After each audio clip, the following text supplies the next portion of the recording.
Good evening, parents. Want to just give you some feedback. This is Mr. Hohenstein. I'm your student's AP US history teacher.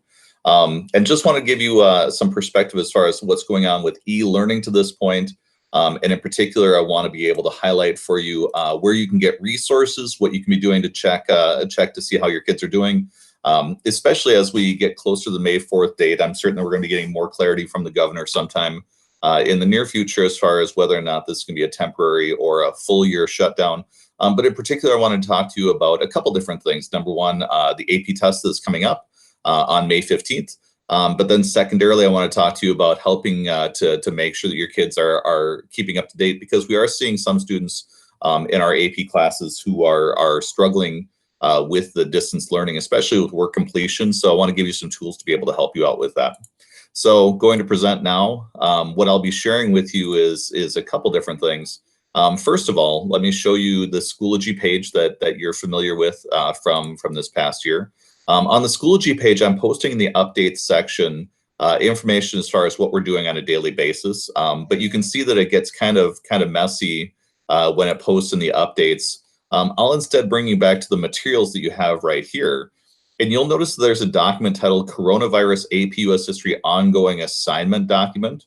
This is what I'm using to communicate with the kids on a regular basis. And so what you can do, and I'll be sending you a link for this, is if you want to follow along with me to see what I'm doing with lesson plans for the kids, I've broken it down by chapter for what the kids need to be reading. So when we left at the time that the shutdown got started, we were in chapter 36, studying the 1950s and the 1960s. And I've been having the kids read from their textbook from that point forward. We weren't really certain what the structure of the AP test was going to look like. Since the time that we have shut down, the College Board has decided that their AP test in May is going to consist of one DBQ essay question that will be done on a time basis electronically from home. And so I will cover that in just a second to give you some details as far as how to be best prepared for that. You'll notice that as I scan down here, I've assigned the rest of the textbook to the kids, and so they have resources that are available to them to help them with their reading, and also to have tutorial videos to watch alongside. But this is where we are in our lesson planning right now. This is today. And you'll notice that what we do is we meet daily at 8 a.m. for a Google Meet, just so I can check in with them. And we've been using that to review content that we covered earlier in the past year. I'll typically put the link right here, and I'll also send that to the kids via Schoology. So this has been a daily thing. There's only been a couple days that I've turned over the kids' assignments to a recording instead. And I find that this is best to be able to check, connect, answer questions for the kids. But I'm noticing that I'm only getting about a third of the students who are scheduled for the class attending there. It is recorded though, so I do have some students who are watching later on in the day. You should check in with your kids to find out which option they're choosing. They should not be bypassing both. And in fact, if they are available at 8 in the morning and there are no conflicts, that's when they should be attending, so I can answer questions live for them. There is an attendance form that I use to keep track of attendance. This is where the kids check in and say that they're aware of what we're doing during the day, that they've checked off on this, and that they've attended the meeting. I am suspicious, though, that some students are just checking in for attendance and not completing the work, because you can check that in the grades right now. So I would encourage you to check on Schoology, see what your students' grades look like. Some of them have been taking a break from completing work. I also want to highlight for you that the College Board is understanding that we're having the shutdowns that we're having. So you'll notice right here that your kids at this point should be preparing for the AP test that we're taking in a few weeks. And we have online video lectures that are being presented by the College Board at 10 in the morning. And they're currently covering topics that are getting into the question of how do you review for the AP test? And then also, how do you write good essays for the AP test? So today they were just covering from the national level, how do you get prepared for, let me see, period 5, manifest destiny and sectionalism. And your kids just got done writing an essay question that was related to the same topic for me. And so this is a good place for them to be able to get information to help them out. What we did today is we took a look at period 6, which is the period of the late 1800s. That is going to be Gilded Age, Industrial Revolution. We helped the kids understand what was going on with that time period. But then I also prepared the kids today for their first assessment that'll be taking place. And so this Friday, there's going to be a timed essay write starting at 8 in the morning. This is their time, their window to be able to write this essay, and they'll be getting a time limit just like they will on the AP test.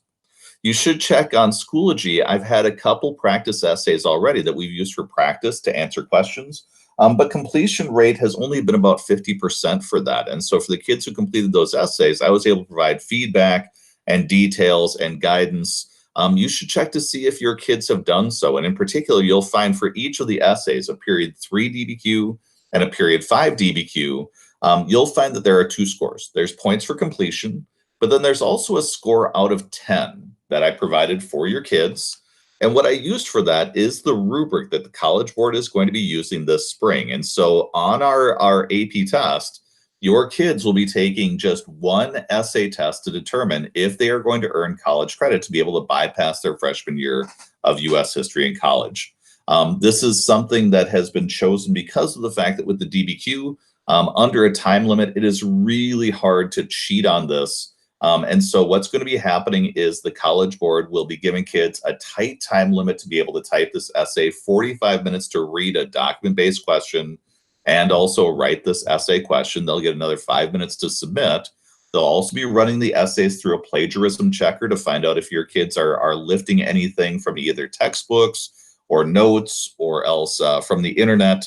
And so they've got some precautions that are put into place. But what they'll need to be able to do is they'll need to write a full-blown essay, which is going to include a thesis, contextualization, use of the documents and outside information, and analysis and reasoning.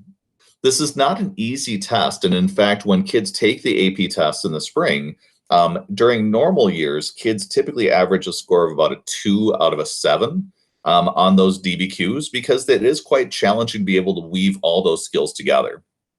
I plan on having the kids write multiple DBQs between now and the time of their AP test. And so my plan is to give them insight, feedback, tutoring, and whatever. But that's the reason why I'm reaching out to you.